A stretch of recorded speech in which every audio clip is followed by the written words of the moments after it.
when you see yourself in the gym pumped up, that's what you want to look like.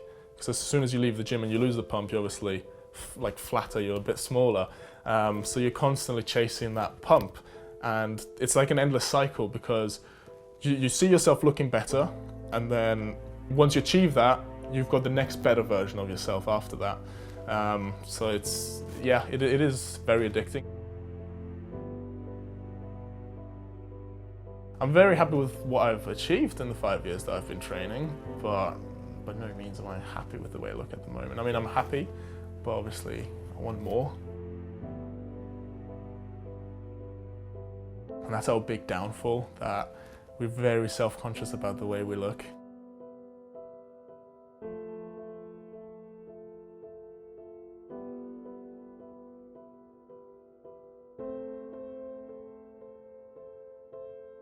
Ich heiße Adrian Kovats, ich bin ein österreichischer Bodybuilder. Ich bin in 2014 nach Teesside gesiedelt und ich bereite mich gerade vor für meine Competition, wo ich meinen Titel als Mr. North Britain verteidigen werde.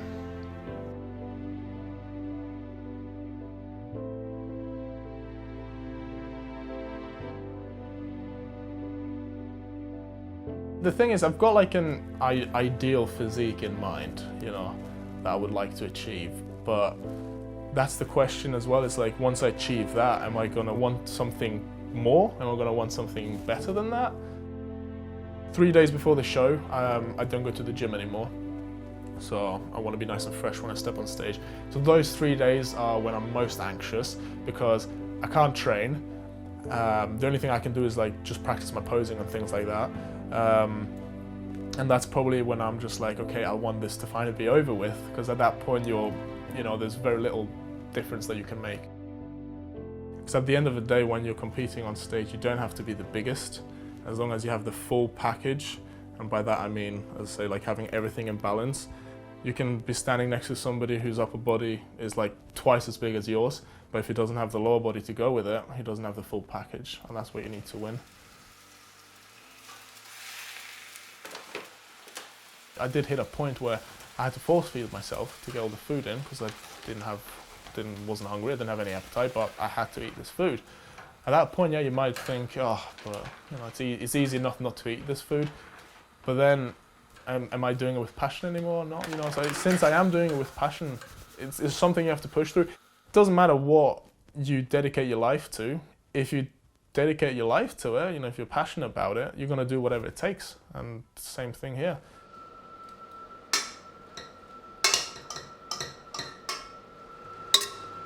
People who are not into it competitively, they will assume that most of the work gets done in the gym, but as I said, it's a 24-hour sport, 7 days a week. Nutrition is 90% of it. Like, your body's like a machine, so you need to feed it constantly, and it needs to have something to burn, something to break down at all times, and that's why you'll find bodybuilders eating regularly, pretty much every 3 hours.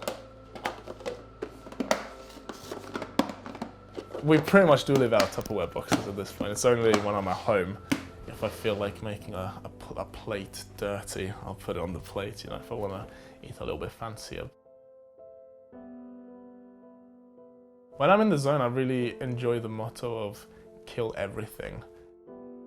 You see yourself in the mirror and you think, okay, I need to work on this. So you're kind of just like chiseling your body. At the corner of the eye, you're kind of looking at them and saying like, okay, what does this person look like? How do I compare to this person? We judge ourselves the absolute like hardest we possibly can. Like, we feel more insecure about our bodies than like the remaining 99% of people. The funny thing about bodybuilding is that you don't have to know somebody for a long time. You can meet them in the first time, but if you have that connection, you know, you're kind of like brothers in iron in a way. If it came down to it, for whatever kind of emergency it would be, they'll be there to help me out without questions asked, you know. And as I say, a lot of these people I only ever see in the gym, but because of this niche little hobby that we have, You just connect at a different level than you would with ordinary people. There's not much else I do. I've got rabbits. I play with those.